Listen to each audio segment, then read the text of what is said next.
selamat datang di podcast Muhammad Gibran Asya Pratama.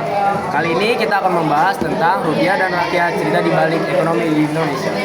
Di episode kali ini, kita akan mengobrol santai tentang perjalanan ekonomi Indonesia dari dulu sampai sekarang. Tetapi tetap berdasarkan fakta dan data ya. Kali ini, saya ditemani oleh sebangku saya. Halo, selamat datang. Terima kasih, senang bisa ngobrol di sini. Oke, kalau kita lihat dari awal kemerdekaan, sekitar tahun 1945, kondisi ekonomi di Indonesia itu belum stabil. Inflasi tinggi dan sistem keuangan juga masih belum rapi.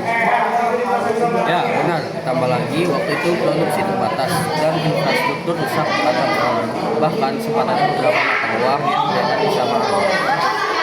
Makanya, pemerintah menetapkan rupiah sebagai mata uang nasional di Indonesia. Itu jadi langkah penting untuk kedaulatan ekonomi di Indonesia. Walaupun tidak mudah, itu menjadi fondasi penting untuk bersama. Masuk ke masa pembangunan sekitar tahun 70-an sampai 90-an, ekonomi Indonesia mulai meningkat cukup besar. Benar, pertumbuhannya bisa sekitar 7% per tahun, didukung oleh ekspor minyak dan gas serta investasi asing. Tapi di sisi lain, kita juga cukup bergantung pada sumber daya alam dan utang luar negeri. Ya, itu yang membuat ekonomi jadi rentan terhadap perubahan global. Hal itu terasa saat krisis 1998 ketika nilai rupiah turun drastis. Benar, dari sekitar 2.000 rupiah menjadi lebih 10.000 rupiah per dolar dalam waktu singkat. Banyak perusahaan tidak mampu bertahan.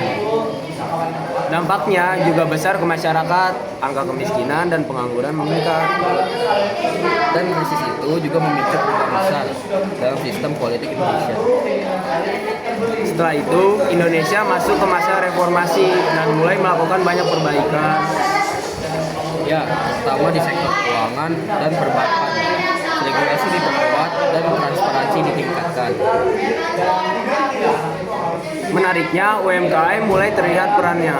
Benar, UMKM justru lebih bertahan terhadap krisis dan jadi penopang ekonomi. Kalau sekarang, ekonomi Indonesia termasuk besar di Asia Tenggara dan pertumbuhan sekitar 5%. Ditambah lagi ekonomi digital yang terus berkembang seperti e-commerce dan fintech.